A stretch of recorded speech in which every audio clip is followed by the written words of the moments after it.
A Bad Business. By Anton Chekhov. Who goes there? No answer. The watchman sees nothing, but through the roar of the wind and the trees distinctly hears someone walking along the avenue ahead of him. A March night, cloudy and foggy, envelops the earth, and it seems to the watchman that the earth, the sky, and he himself with his thoughts are all merged together into something vast and impenetrably black. He can only grope his way. Who goes there? The watchman repeats, and he begins to fancy that he hears whispering and smothered laughter. Who's there? It's I, friend, answers an old man's voice. But who are you? I, a traveler. What sort of traveler? The watchman cries angrily, trying to disguise his terror by shouting. What the devil do you want here? You go prowling about the graveyard at night, you ruffian.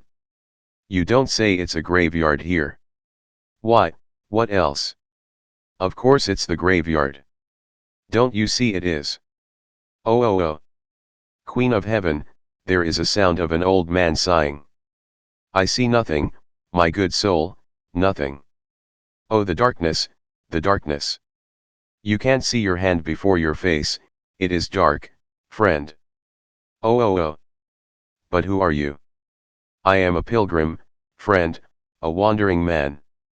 The devils, the night-birds? Nice sort of pilgrims. They are drunkards, mutters the watchman, reassured by the tone and size of the stranger. Once tempted to sin by you. They drink the day away and prowl about at night.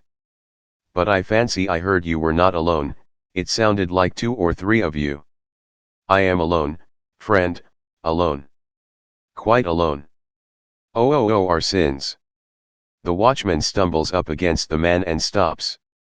How did you get here? He asks. I have lost my way, good man. I was walking to the Mitrievsky Mill and I lost my way. Whew. Is this the road to Mitrievsky Mill? You sheep's head. For the Mitrievsky Mill you must keep much more to the left, straight out of the town along the high road. You have been drinking and have gone a couple of miles out of your way. You must have had a drop in the town. I did, friend. Truly I did, I won't hide my sins. But how am I to go now? Go straight on and on along this avenue till you can go no farther, and then turn at once to the left and go till you have crossed the whole graveyard right to the gate. There will be a gate there. Open it and go with God's blessing. Mind you don't fall into the ditch. And when you are out of the graveyard you go all the way by the fields till you come out on the main road. God give you health, friend. May the Queen of Heaven save you and have mercy on you. You might take me along, good man. Be merciful. Lead me to the gate. As though I had the time to waste. Go by yourself. Be merciful. I'll pray for you. I can't see anything, one can't see one's hand before one's face, friend. It's so dark, so dark. Show me the way, sir. As though I had the time to take you about, if I were to play the nurse to everyone I should never have done. For Christ's sake, take me. I can't see, and I am afraid to go alone through the graveyard. It's terrifying, friend, it's terrifying, I am afraid, good man. There's no getting rid of you, sighs the watchman. All right then, come along. The watchman and the traveler go on together. They walk shoulder to shoulder in silence. A damp, cutting wind blows straight into their faces and the unseen trees murmuring and rustling scatter big drops upon them. The path is almost entirely covered with puddles. There is one thing passes my understanding, says the watchman after a prolonged silence. How you got here? The gate's locked. Did you climb over the wall? If you did climb over the wall, that's the last thing you would expect of an old man. I don't know, friend, I don't know. I can't say myself how I got here. It's a visitation. A chastisement of the Lord. Truly a visitation, the evil one confounded me. So you are a watchman here, friend? Yes. The only one for the whole graveyard. There is such a violent gust of wind that both stop for a minute. Waiting till the violence of the wind abates, the watchman answers. There are 3 of us, but one is lying ill in a fever and the others asleep. He and I take turns about. Ah, to be sure, friend. What a wind! The dead must hear it. It howls like a wild beast. Oh oh oh. And where do you come from? From a distance, friend. I am from Vologda, a long way off. I go from one holy place to another and pray for people. Save me and have mercy upon me, O Lord. The watchman stops for a minute to light his pipe. He stoops down behind the traveler's back and lights several matches. The gleam of the first match lights up for one instant a bit of the avenue on the right, a white tombstone with an angel, and a dark cross. The light of the second match, flaring up brightly and extinguished by the wind, flashes like lightning on the left side, and from the darkness nothing stands out but the angle of some sort of trellis. The third match throws light to right and to left, revealing the white tombstone, the dark cross, and the trellis round a child's grave. The departed sleep, the dear ones sleep, the stranger mutters, sighing loudly. They all sleep alike, rich and poor, wise and foolish, good and wicked. They are of the same value now. And they will sleep till the last trump. The kingdom of heaven and peace eternal be theirs. Here we are walking along now, but the time will come when we shall be lying here ourselves, says the watchman. To be sure, we shall all. There is no man who will not die. Oh oh oh. Our doings are wicked, our thoughts are deceitful. Sins, sins. My soul accursed, ever covetous, my belly greedy and lustful. I have angered the Lord and there is no salvation for me in this world and the next. I am deep in sins like a worm in the earth. Yes, and you have to die. You are right there. Death is easier for a pilgrim than for fellows like us, says the watchman. There are pilgrims of different sorts. There are the real ones who are God-fearing men and watch over their own souls, and there are such as stray about the graveyard at night and are a delight to the devils. Yes. There's one who is a pilgrim could give you a crack on the pate with an axe if he liked and knock the breath out of you. What are you talking like that for? Oh, nothing. Why, I fancy here's the gate. Yes, it is. Open it, good man.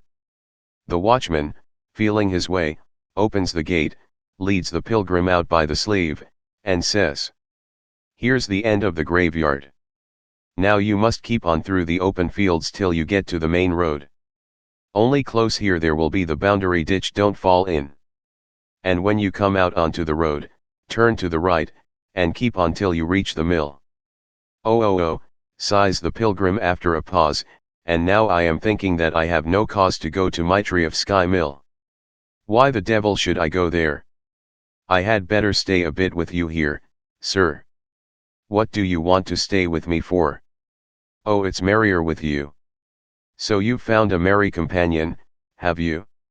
You, pilgrim, are fond of a joke, I see. To be sure I am, says the stranger, with a hoarse chuckle. Ah, my dear good man, I bet you will remember the pilgrim many a long year. Why should I remember you? Why, I've got round you so smartly. Am I a pilgrim? I am not a pilgrim at all. What are you then? A dead man. I've only just got out of my coffin.